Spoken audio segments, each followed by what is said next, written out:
Hey guys, welcome back to At Home with Holly. My name's Holly. I'm so glad you're here with me today. Today is our fall garden tour. We haven't done one in a while. I thought today is a good day because it's a beautiful sunny day outside. So we're going to get started here in our mini orchard.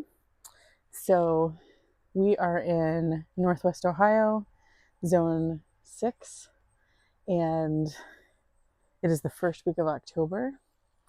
And so it is a wild, untamed mess. We are getting ready to, I think sometime in the next month, we have to bring in some compost to top all these beds and the trees. We've got berry bushes and fruit trees over here. And then on the other side of the garden, we have more of our um, vegetables and other fruits, the tomatoes, asparagus, all that kind of stuff. So we got to bring in lots and lots of compost. It's going to take several trips, several days. I need to get garlic planted. I need to get sweet potatoes harvested. So we still have a lot of stuff to do. But today I just want to show you as it is, real life, what it looks like with my garden. Some of the stuff is already dormant. Some of the stuff's getting ready to go dormant. Some of the stuff still needs harvested. Some of it's wild. Some of it looks great. I'm going to show you all of it. So we're going to get started over here. This is our first tree. This is our plum tree. This has been in the ground for 2 years. We added the watering ring to it. Love, love, love the plum tree. Excited to be able to get plums off that. We have a ever-bearing mulberry tree right there next to it. This one got replaced a few times, so we still haven't gotten any fruit from it, but it looks really healthy this year, so hopefully next year. We also have a peach tree, and then we have we have 4 apple trees, and then this one right here is a cherry tree. We have a pear tree, and then we have 2, let me see, 1, and then right behind it as well, 2 fig trees as well. So lots of trees. We love that. Over here, this bed has alpine strawberries on the outside. This bed, the strawberries did the best. Some of the other ones, they died off. But we planted 100 of them. So it's okay if a few of them die off. But I think I'm going to transplant them to vertical planters next year, but not sure yet. We have 2 currant plants. 1, 2. Those are already starting to go dormant for the season. We had a Blanca and what did we have? A pink champagne and what's this one? Blanca. Pink champagne and a Blanca and the currants. And then we have our grape trellising system that goes all the way down. Our first of 2 blackberry beds. So these are thornless dwarf-sized blackberries. So we have blackberries here, blackberries there, and then more of the alpine strawberries. The alpine strawberries are the strawberries that are whitish yellow, and they taste like a strawberry and a maybe like a banana mixed together. It's really delicious. This is our first of our grape plants. This is the Reliance seedless grape plant we just did together. We just trimmed this up so that it has 2 main vines going up, and as those get taller, they will reach up to the second one and then go side to side on the top layer and the bottom one. So we'll have grapes coming off of that. This is the second blackberry bed. We transplanted these, so they've done pretty well. But we didn't get a lot of fruit off them by any means this year, just kind of establishing them. And then this is our golden raspberry bed. We got a ton of raspberries. You can see that they're still going. There's different ways to prune this. You can prune it all the way down, like buzz it all off at the soil surface, or you can prune individual canes. This spring I did individual canes just to see what that growth was like, and then we got 2 harvests from it. I think this spring I'll go back to just not trying to remember which canes, the primal cane and all that stuff, and just buzzing it all the way down and seeing what we get, because we get plenty of fruit off of this.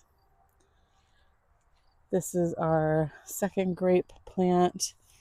This one is a Somerset grape. And you can see we did the same thing here where we pruned it to 2 separate vines, branches down at the bottom with the water ring. So that'll be exciting as those trunks, they will become trunks essentially and thicken up and harden up over the years. So that's cool.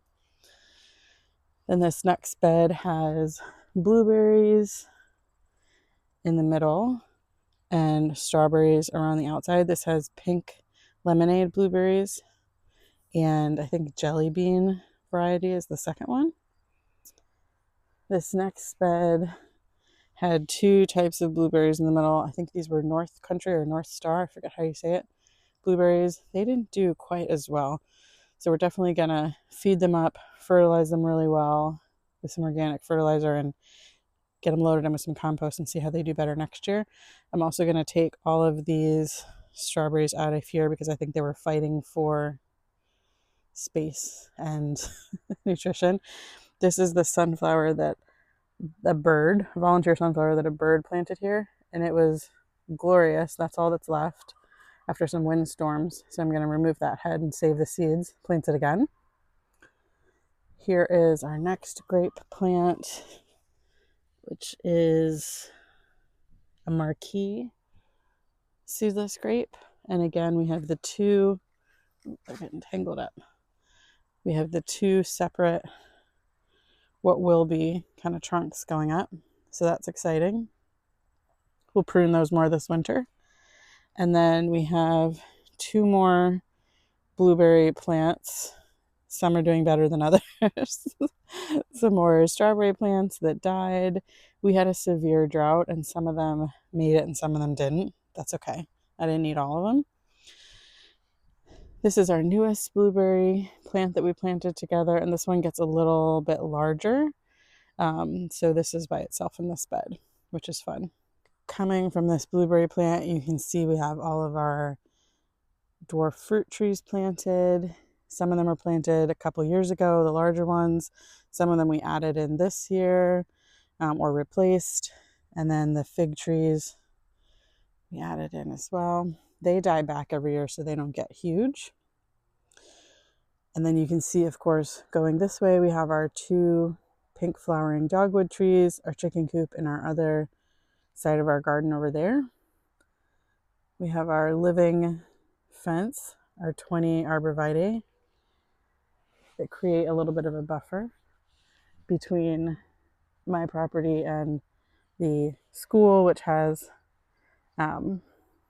soccer games and that kind of stuff. So this was our wildflower patch that had a ton of sunflowers that the birds have been eating. I'm going to collect some of these seeds that are still here. Most of them definitely gone to seed and the birds have been enjoying them. You can see that there's just nothing left, and that's okay. But the ones that do have stuff left, we're going to harvest over the next few days.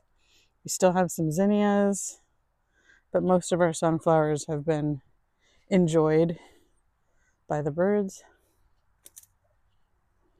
Just walked through a spider web. Gross. Most of them have been enjoyed by the birds, and I kind of just leave them and let them self-seed. And then I sprinkle more seeds every year. We have our milkweed that's gone to seed. And as soon as these pods dry out more, I'll collect them. I'll leave one of them here so it can like self-seed. And then I'll collect them and sprinkle more over the late winter so that it has time to make it through a winter season. We've got more cone flowers, sunflowers planted. Then we have our chicken coop from the back. The ladies are enjoying their day. We have our cottage garden that you can see better from the other side. We have our strawberries in our vertical towers. compost bins, geo bins working. And let's talk about where this garden is at. So I haven't given much time to the garden in the last month and a half. So what you see is what it's been doing on its own with minimal input from me. But this has been cut back so many times. It is the most aggressive.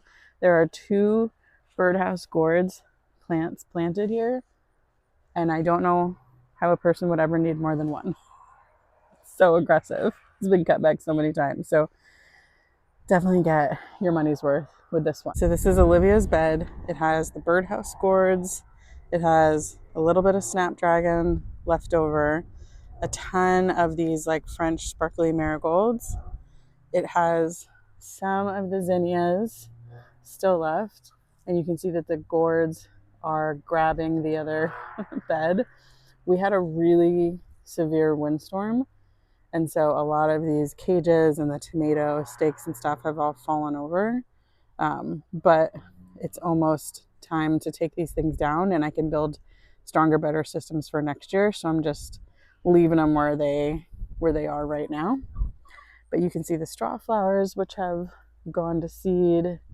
We have a I don't know if it's a lilac or a regular purple beauty bell pepper, but there's those in there that are ready to harvest.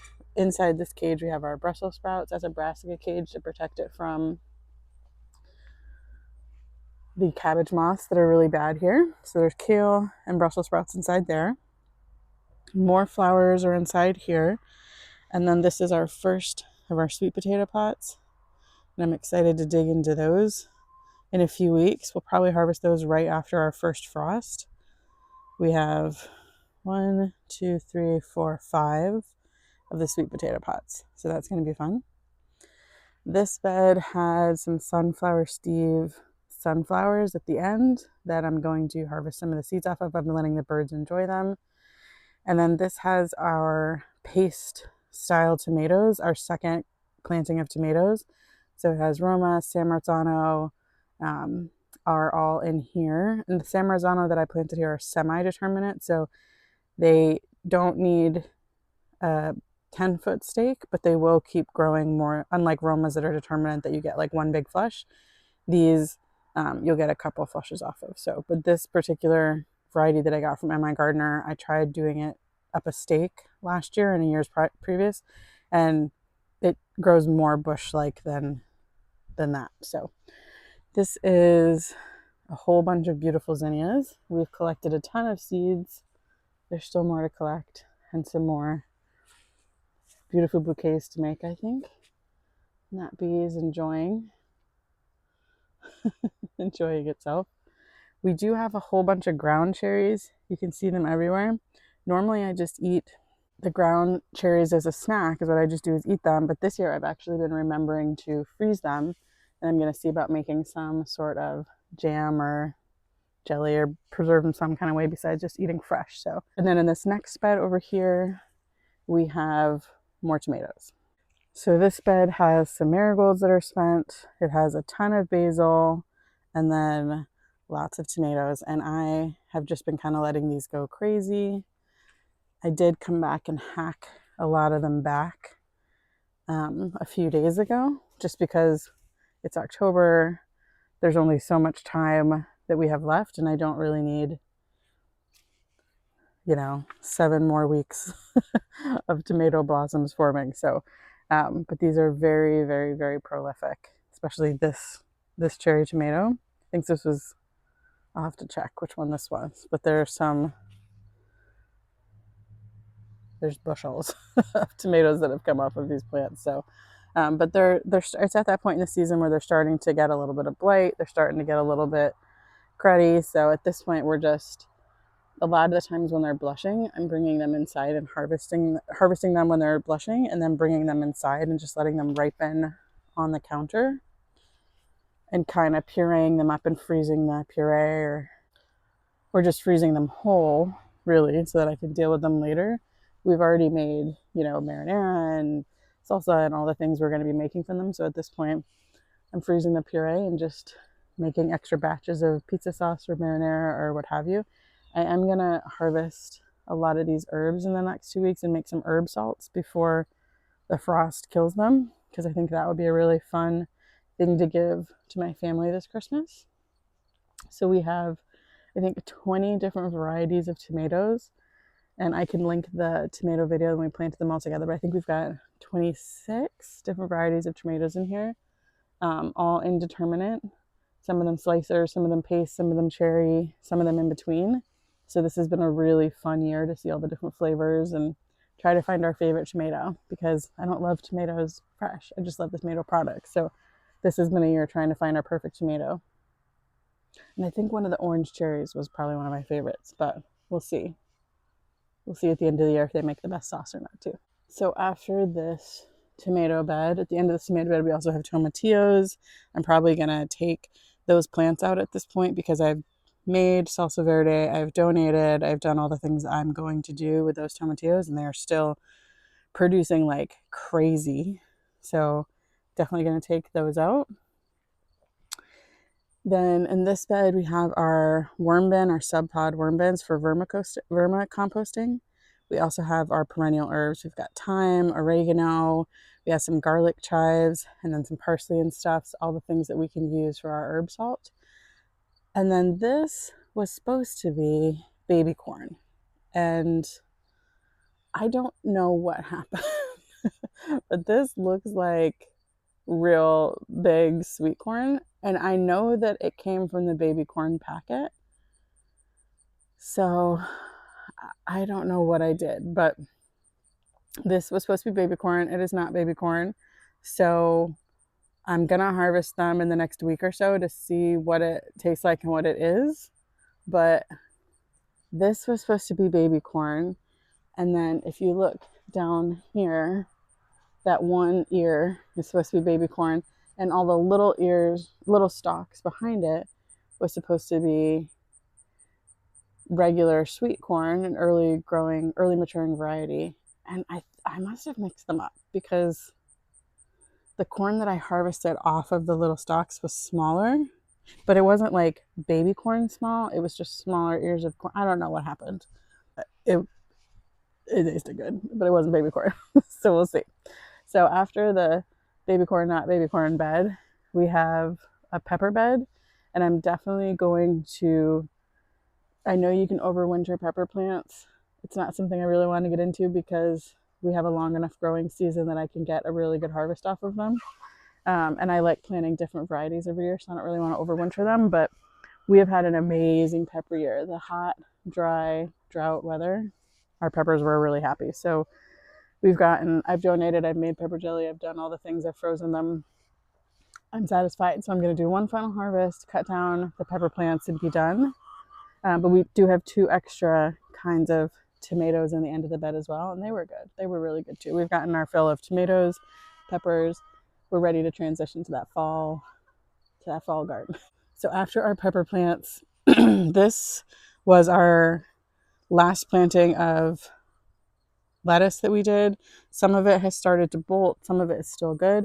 I planted half of it under this cover and half of it not under the cover, and this definitely got eaten by bugs, but it also bolted a lot quicker. So I've been feeding what's left in this bed to the chickens, and we've been eating off of this bed, but this is almost time to give it to the chickens as well. So definitely planting. I don't think I've usually planted the lettuce underneath this cover before, but I think I will moving forward if the space allows it, because it definitely kept it nicer longer.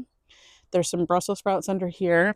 I need to come in and top my Brussels sprouts and take off the leaves so that they do one final month of like bulking up.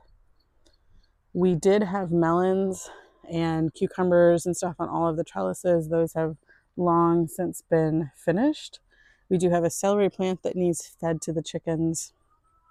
Some weeding to do. We have our asparagus bed that is just ferning out and doing lovely things. And under the asparagus is a whole bunch of red strawberries that I do not want there anymore. I've said this before, but in theory, it's really good permaculture theory to have your asparagus and strawberries planted together, because the strawberries will mulch and make sure that no weeds pop up. The asparagus will grow right through them. It works really well together. However, once the asparagus ferns out, to reach underneath and get the strawberries is not my favorite thing. I think if I had more narrow beds, that would have worked better. But for what I'm doing, it's not really what I enjoy doing, because then you get the asparagus ferns all over and kind of itchy. So I much prefer growing them in our green stock. It's just easier to harvest them, less bug damage, all that kind of stuff. And then this is our corn bed that, yeah, I don't know what happened. Oh well. Next year we'll try it again. We'll try to plant baby corn and try to plant a fall harvest of corn. We did eat some of them. They were okay, but they weren't what I was going for. When I did baby corn, I wanted actual baby corn, and the second harvest of sweet corn, I wanted like full sweet corn. But we did put up plenty of sweet corn from our first harvest, so it'll all be okay.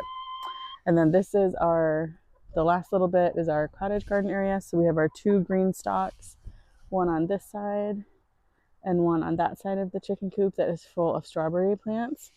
And we actually had this one completely full, and then we took all of the runners and we brought them over here and planted them inside this one. And due to our drought and my lack of consistent watering, some of them died, but most of them have taken, and I've just threw a couple extras in. And so I think we're pretty good to go for next year, having this completely filled out with strawberries and have it be a fresh batch. Of course, we do have 2 extra Brussels sprouts over here that have been under these brassica cages all season. So I'm excited to be able to harvest those. We need to come in and top and break the stems off. I'll take you guys with us while we do all that. But in front of the chicken coop has filled in really nicely with the cottage garden area. We did a whole bunch of perennials that we split up or saved or had left over from other projects. So we were able to add all that in. And of course, we have all of our chickens, some of them going through a molt, some of them already through their molt. And we have about another maybe month or 2 before we're going to put the walls on the chicken coop as well. So it's almost time for that. All right, that's going to do it for me today. I want to thank you guys so much for all the likes and the comments and the shares. If you haven't subscribed, please consider subscribing. We have a whole lot more growing and building and fun projects to do. So I can't wait to see you guys next time. Appreciate you so much. Bye, my friend.